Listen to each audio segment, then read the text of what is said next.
Assalamualaikum warahmatullahi wabarakatuh. Bismillahirrahmanirrahim. Nahmaduka ya ghafuru ya syakuru. Mashalli wa sallim barik ala sayyidina maulana Muhammadin wa ala alihi wa sahbihi asma'in nama ba'du.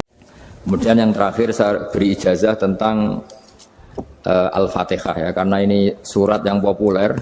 Kalau saya ijazahi Quran 30 juz pasti sampean enggak hafal. Atau ijazah surat Baqarah. Kalau mau Baqarah mau.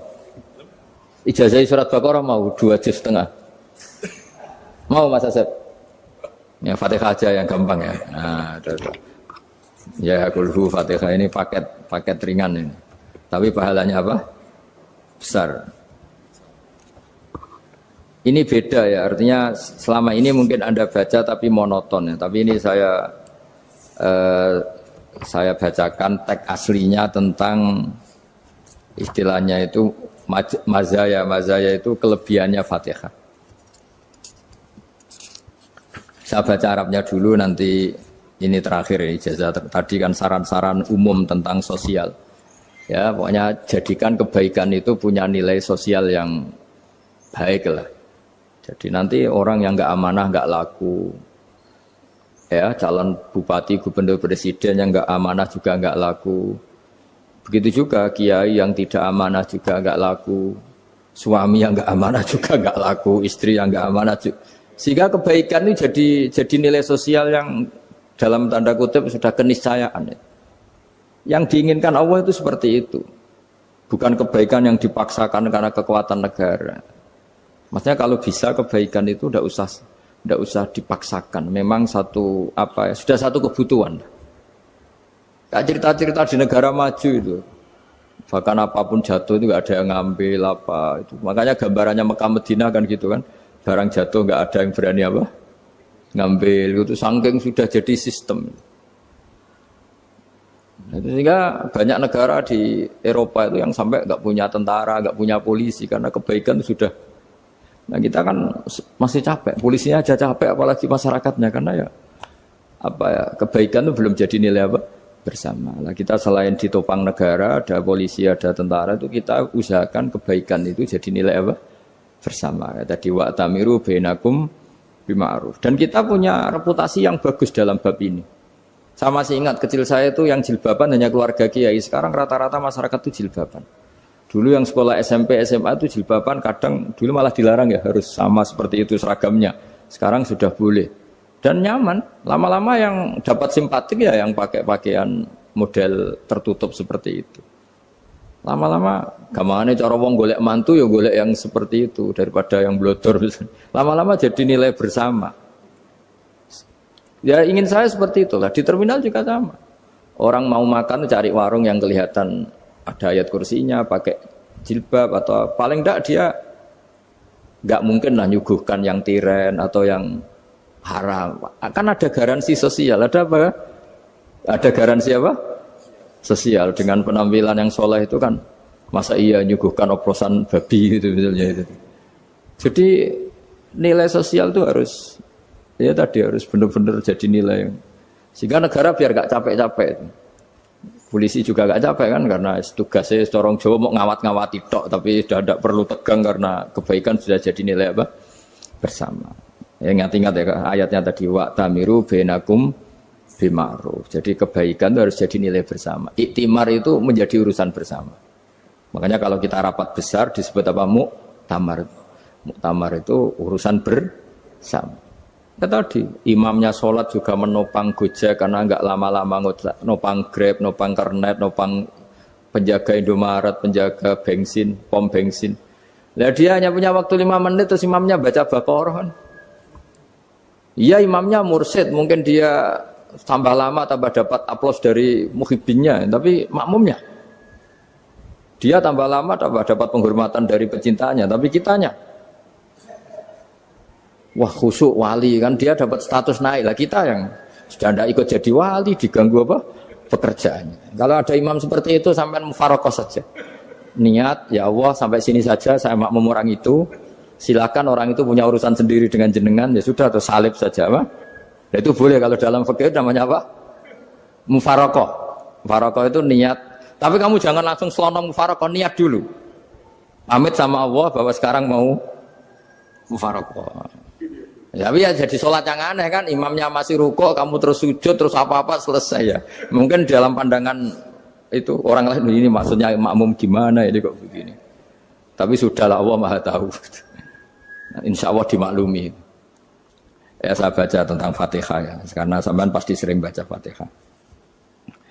Supaya apa sekaligus jadi jimat lah gitu. Jadi kalau kamu sering di jalan-jalan yang mungkin sepi atau mungkin kan tidak semua teman Grab itu nasibnya bagus yang di Semarang Jogja. Mungkin yang di Kalimantan di Papua kan ada yang 10 kilo gak ketemu rumah, ya kan? Ya lihat di TV-TV itu kan kasihan kan. Sudah 10 kilo gak ketemu rumah, penumpangnya kewekar preman tuh kan. Ini makan orang enggak kan gitu. Kan ujiannya dua. Kalau penumpangnya cantik itu ya kecoba syahwat, kalau preman takut. Jadi orang itu selalu ujian itu. Sing sedengan itu kan jarang orang itu. Jadi kalau penumpangnya perempuan cantik ujiannya itu syahwat, kalau preman ujiannya ketakutan. Kalau orang yang lemah bawa uang ujiannya kamu ingin garong. Jadi hidup itu memang semuanya ujian. Liyabluwakum ayyukum ahsanu amala. Makanya saya sering ditanya oleh teman-teman, Gus, nah ujiannya kenal wong wedok elek piye sama? Kenal wong ayu ujiannya syahwat, kenal wong elek ujiannya ngenyek, itu sama-sama dosa. Syahwat ya dosa, ngenyek juga dosa. Welek keriting untune metu ya dosa ngomong gitu.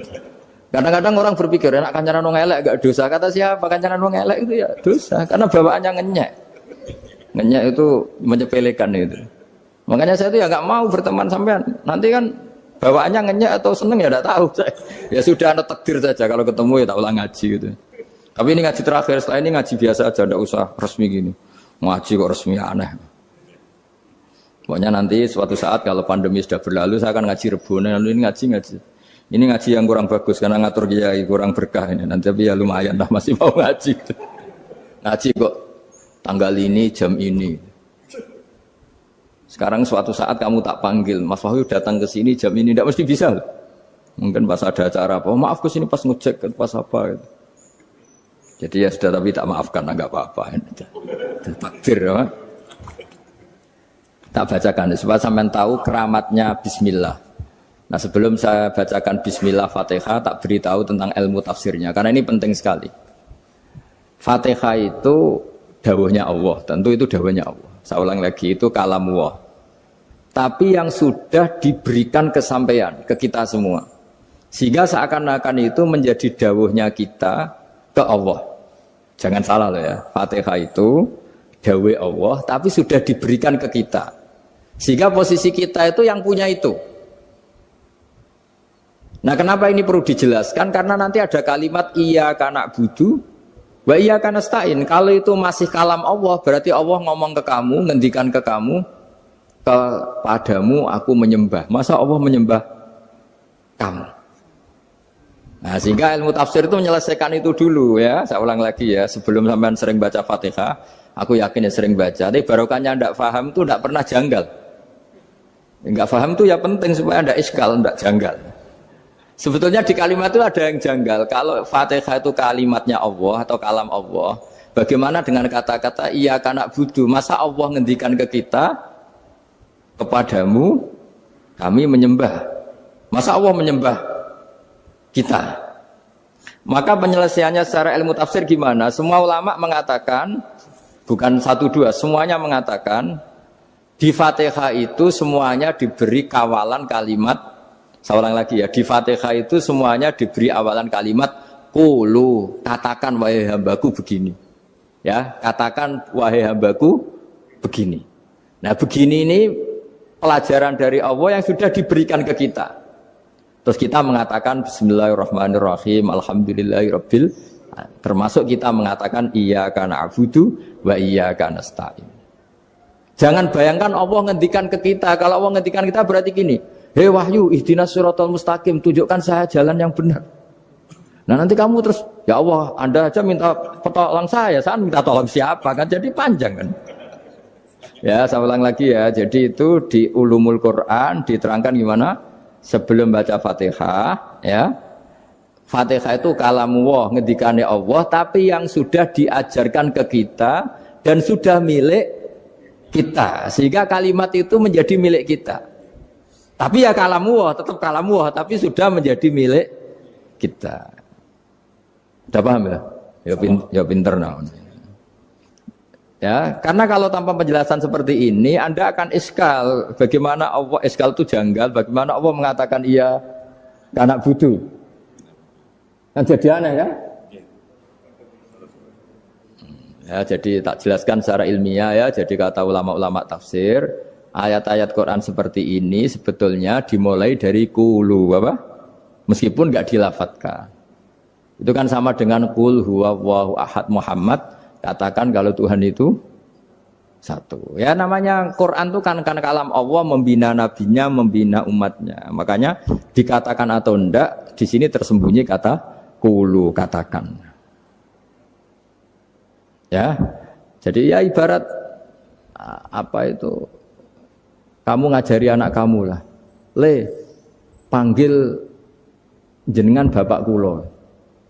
Itu maksudnya anak itu, kalimat itu kalimat kamu, tapi kamu ajarkan ke anak kamu. Terus anak kamu bilang, Pak jenengan bapak kulo.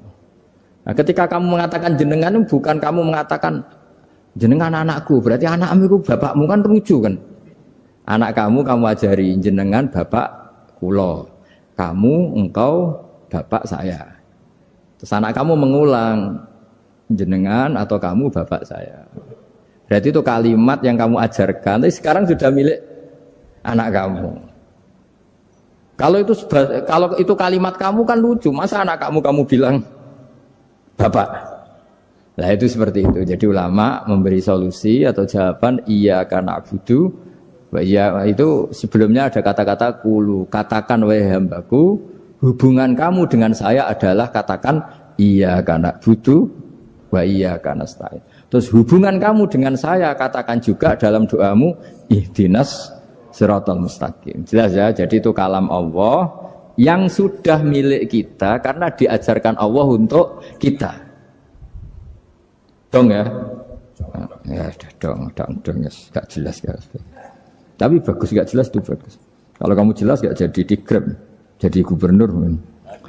Min azimi fadliha kasratu asma'iha fadail ukhra. Ini cerita dramatisnya surat Al-Fatihah. Qala Abu Hurairah radhiyallahu anhu inna iblisa ranna khina unsitat al-Fatihah. Jadi iblis itu begitu kesakitan. Ini kitab Abu Abul Farad karangannya Sayyid Muhammad Alawi, juga kutipan dari beberapa kitab. Yang jelas beliau sendiri juga ngutip dari beberapa riwayat di beberapa hadis. Halaman 123. Ketika Fatihah turun itu iblis kesakitan. Kayak orang sakit gigi lah, tersiksa sisanya karena turunnya surat apa? Al-Fatihah. Artinya kalau Anda baca Fatihah dijiwai, maka Anda melemahkan setan, melemahkan iblis. Wa qala Mujahid, khina unzilat Fatihatul Kitab ronna, fastama indahu asyayatin. Jadi ketika Fatihah itu turun, iblis itu terkapar lah kira-kira, sampai dijenguk banyak setan. Jadi kamarnya di ICU lah kira-kira gitu kalau sekarang itu. Entah COVID entah enggak tahu, pokoknya di ICU sampai dijenguk banyak setan. Enggak tahu bawa apa enggak tahu, pokoknya dijenguk banyak setan. Ono yang nyangoni karena ini apa? Ketuanya apa? Pingsan, sakit. Jadi iblis itu sakit sampai dijenguk anak buahnya setan-setan. Ya, semoga kalian semua tidak kenal setan. Kalau kenal berarti teman, apa? Wa qalu misla dzalik. Wa qala lahum laisa mimma taquluna syai'un walakin unzilat suratun laisa ajru qailiha illa an harrama alaihi nar jahannam. Saya ini bukan sakit fisik kata iblis. Kamu tidak usah jenguk saya, datangkan dokter terbaik, tidak usah. Saya ini tidak sakit fisik. Saya ini sakit karena ada surat yang diturunkan, yang pahala yang melafatkan surat itu pasti selamat dari neraka. Padahal misi terbesar saya ini supaya manusia masuk neraka. Sekarang punya tamengnya. Wah pusing kan? Ya seperti orang lah goda sampean, ternyata sampean setia, itu kan pusing. Nah ternyata tidak setia, itu yang akhirnya ribet kan itu. Jadi iblis itu cita-cita terbesarnya kan semua orang itu masuk neraka. Nah sekarang turun satu surat yang gara-gara surat itu siapapun yang baca dijamin selamat dari neraka. Jadi walakin unzilat suratun laisa ajru qailiha illa an harramallahu alaihi nar jahannam. Karena jadi dia shock lah itu, kalau orang di Jawa itu bilang shock. Aduh sial nasib saya ini umat nggak bisa saya goda lagi karena punya tamengnya tadi punya. Qad batala kaidukum wa makrukum. Rekayasa kalian sekarang itu tidak ada gunanya semua. Nah, ini alhamdulillah di Indonesia kelihatan kan banyak yang miskin, banyak yang susah. Tapi selagi mereka masih sholat, itu keinginan mencari halal itu masih tinggi. Kayak apa kita di tengah kota, jauh dari anak istri, jauh dari tetangga. Biasanya kalau orang jauh dari anak istri, tetangga kan sakar PDW. Tapi yang soleh masih banyak, sudah jauh dari keluarga tetap lurus. Loh, kalau yang dekat lurus kan wajar, konangan wong akeh kan. Ini sudah jauh masih lurus. Nah ini nggak lepas dari barokahnya surat apa? Surat Fatihah tadi. Jadi karena ada surat yang menjamin pelafalnya atau qailiha terbebas dari api neraka. Wa qalat as-sayatinu lahu is ayyusa'in ta'muruna ya maulana. Faqala lahum idhabu wajtahidu hatta tukhfilu qulubahum hatta la yaqulu hadhihi surah. Lalu kita gimana? Jari para setan gitu. Lalu kita gimana? Terus kata iblis, sudah bikin mereka lupa sehingga tidak baca lagi. Selagi masih baca kita pasti keok. Jadi kalau sampean sudah jarang baca Fatihah itu berarti sudah bagian dari kemenangan apa? Iblis. Jadi kalau sampean sudah jarang baca Fatihah itu berarti bagian dari kekalahan Anda, kemenangan iblis. Masih sering baca? Berapa kali? 5 kali sholat. Terus apa lagi? Kalau ngajarin dulu juga Kok 5 kali tok itu? Berarti pas sholat fardu tok itu? Enggak 5 kali itu mendingan itu 17. Kamu itu ngitungnya jangan 5 ini. 5 waktu itu berarti lumayan kan? Berapa? 17 ya? Ya. 17 ya? Ya. 17, tapi kalau makmum tuh sering separuh kan, apalagi makmum tarawih. Ya kan? Makmum tarawih itu bacanya Fatihah ada yang sempurna enggak ya? Ya enggak lah. Baru alhamdulillah rabbil alamin ruko ikut ruko gitu. Makmum kan yang tarawih teman. Kalau tarawih jarang sempurna ya. Fatihahnya itu. Kan imam sudah ruko. Kamu bacanya Fatihah sampai mana? Baru setengah ya. Ya paling pas tarawih aja kan enggak sempurna ya. Apalagi kalau imamnya sing kilat tuh waduh malah. Nah, ketika Fatihah itu sebegitu keramatnya, sebegitu topnya, itu setan rapat, singkat cerita itu yang tadi dipimpin oleh iblis yang sedang terkapar apa? Terus tadi obatnya enggak ada, cuma dia shock karena ada surat yang turun yang melafatkan itu pasti selamat dari apa? Neraka. Nah ini gimana saran Anda? Terus sarannya adalah bikin orang-orang itu lupa, tidak baca Fatihah. Nah ini rapatnya iblis. Idhabu wajtahidu hatta tufilu qulubahum hatta la yaqulu hadhihi surah. Kala yuksiru qira'ataha wa la yakunu lahum ajrun wa thawabun bal yakunu lahum adzabun wa iqabun.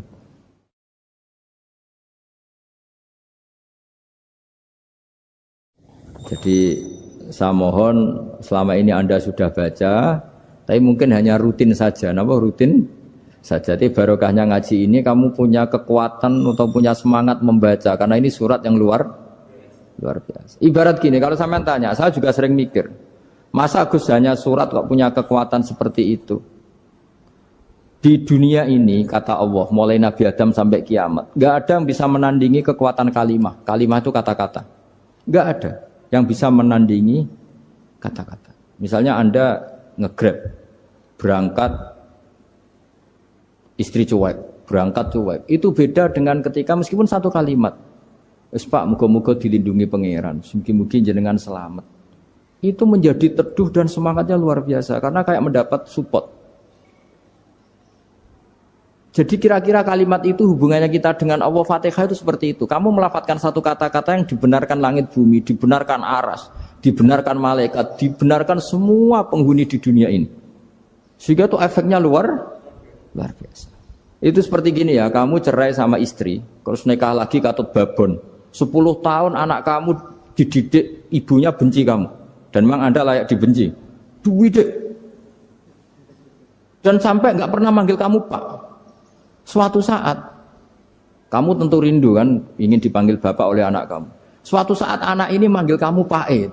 Wah itu senengnya bukan main, hanya sebuah kata-kata.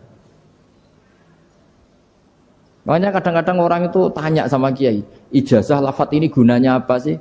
Itu ijazah-ijazah itu untaian kata-kata. Yang kata-kata ini dibenarkan langit dan bumi dan aras dan para malaikat sehingga efeknya itu luar. Nah ibarat seperti itulah. Kamu melafadzkan Fatihah itu melafadzkan kata-kata yang dibenarkan Allah dan Rasul dan semua malaikat, semua penghuni langit. Maka ini efeknya pasti luar.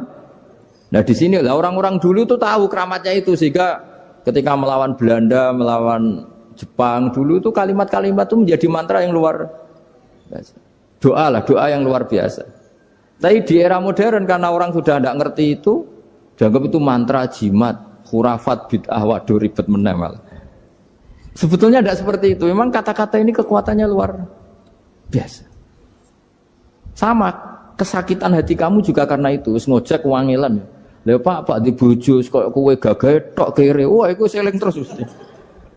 Padahal kalimat itu kan tidak melukai secara fisik, tapi apa kerjanya sesuk sarasa-rasen. Karena terus dengan pengadilan seperti itu kan, ngapain kerja demi perempuan yang seperti ini? Lagi-lagi kata-kata ini luar.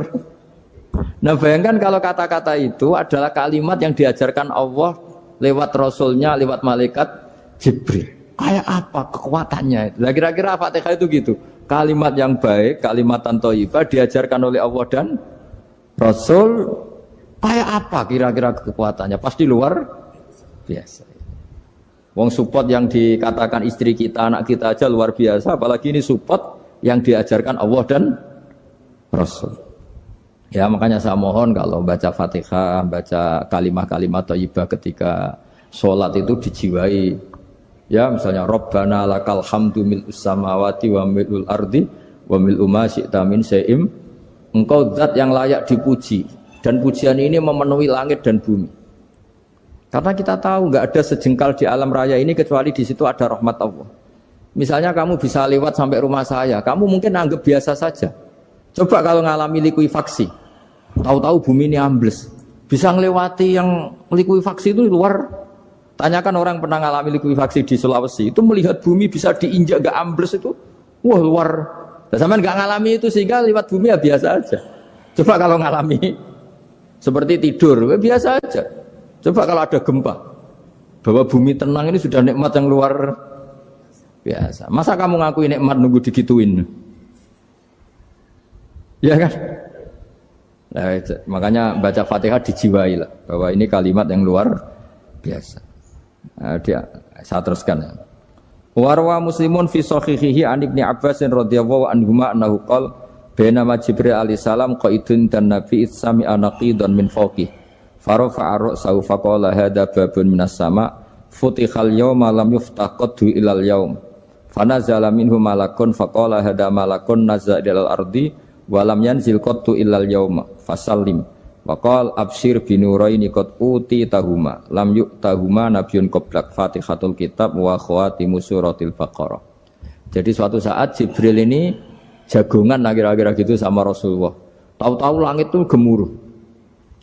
Langit gemuruh kata Jibril terus semuanya ngangkat kepala ke langit. Ini pintu langit baru ini dibuka, yang sebelumnya tidak pernah dibuka seperti ini. Turunlah malaikat, yang malaikat ini pun malaikat spesial yang enggak malaikat murahan lah kira-kira gitu, yang enggak pernah turun ke bumi kecuali juga saat itu. Dengan penyambutan yang luar biasa, dengan semuanya tidak pernah terjadi. Hanya karena bahas surat Fatihah.